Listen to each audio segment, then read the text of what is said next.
जय मसीह की जय जोहार। आप सबको बहुत बहुत नमस्कार दोस्तों। मैं हूं आपका अपना दोस्त शंकर। आप सभी को मेरे और मेरे पूरे परिवार की ओर से हैप्पी एंड मेरी क्रिसमस, बड़े दिन और नए साल की ढेरों शुभकामनाएं। दोस्तों आज हम क्रिसमस की सजावटों में से 4 मुख्य सजावटों से कुछ अद्भुत और अहम सीखने वाले हैं। वो कौन कौन सी सजावटें हैं?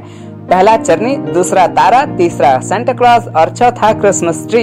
उससे पहले हम आपको बता दें कि आप किसी भी प्रकार से ऐसे भ्रम में ना पड़ें जिसमें लोग कहते हैं कि क्रिसमस की तो दिन, तिथि, तारीख बाइबल में दर्ज ही नहीं है, तो हम इसे क्यों मनाएं। दोस्तों इसे मनाने का सबसे बड़ा फायदा है कि आप लोगों के पास जाकर के आज ढेर सारे प्रभु यीशु मसीह की गुड न्यूज को वहां पर सुना सकते हैं। कोई भी आज आपको रोकेगा नहीं। तो इस अपॉर्चुनिटीज को, इस शुभ अवसर को जो प्रभु ने आपको दिया है, क्यों आप व्यर्थ में गंवाएं? क्यों आप आज के दिन साधारण दिन की तरह मनाएं? आग के सामने या हीटर के सामने अपने आप को गर्म रखें, बाहर निकलिए और लोगों को ये शुभ संदेश दीजिए। इसी प्रकार जैसे बाइबल लूका रचित सुसमाचार 2 अध्याय और मत्ती 2 अध्याय में इसका डिटेल से वर्णन है। बाइबल लूका रचित सुसमाचार 2 अध्याय हमको बताती है, 1 से 15 वचन को आप पढ़ेंगे तो 7वां वचन को हम देखेंगे। वहां लिखा है, वह अपना पहलौठा पुत्र जनी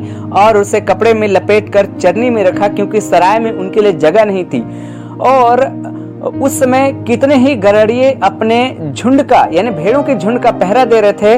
करोड़ों की संख्या में स्वर्गदूत उनके पास आ करके कहते हैं, क्या देखो आज मैं तुम्हें बड़े आनंद का समाचार सुनाता हूं, जो सब जाति के लोगों के लिए, हर व्यक्ति के लिए होगा, हर कुल के लिए होगा, कि दाऊद के नगर में तुम्हारे लिए एक उद्धारकर्ता जन्मा है और यही प्रभु मसीह है।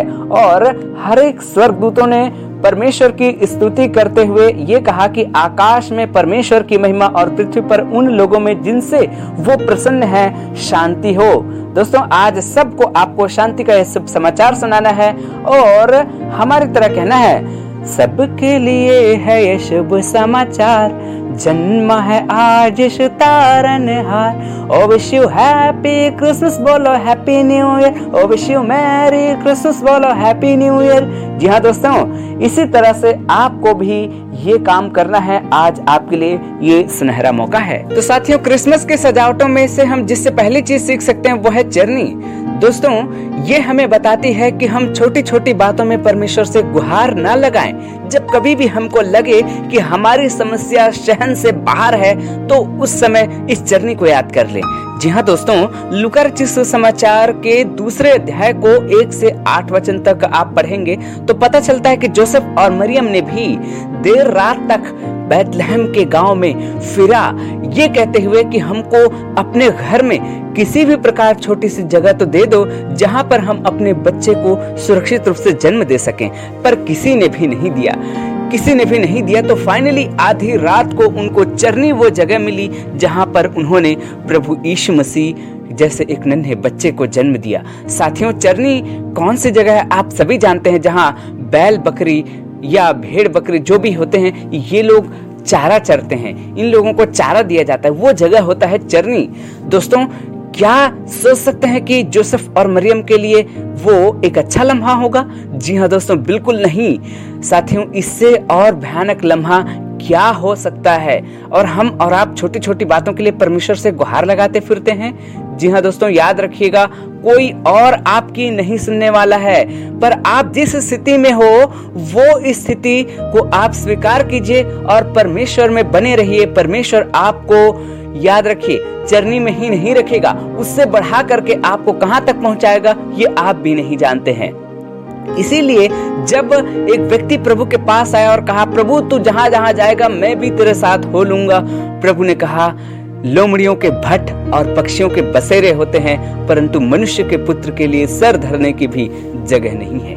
और क्रिसमस के सजावटों में से जो दूसरी अद्भुत चीज है जिससे हम अद्भुत बातें सीख सकते हैं वो है तारा। जी हाँ दोस्तों, मत्ती रचित सुसमाचार और 2 अध्याय अगर हम पढ़ते हैं तो वहां पता चलता है कि प्रभु यीशु मसीह के जन्म के पश्चात एक तारा जो सभी ज्योतिषियों को दिखाई दिया, विशेषकर 3 ज्योतिषियों ने उस तारे को फॉलो करते हुए प्रभु यीशु मसीह तक पहुंच गए। जी हाँ दोस्तों, इसी प्रकार इस क्रिसमस प्रभु यीशु मसीह ने हमें एक तारा के समान नियुक्त किया है कि हम लोगों के पास जाकर के उनसे गुड न्यूज में ये कहें कि पापों से आजाद कराने के लिए, मुक्ति देने के लिए, सारे बंधनों से आजाद करके, उद्धार दे करके अनंत काल के जीवन में ले जाने के लिए राजा यीशु आया, राजा यीशु आया, शैतान को जीतने के लिए राजा यीशु आया।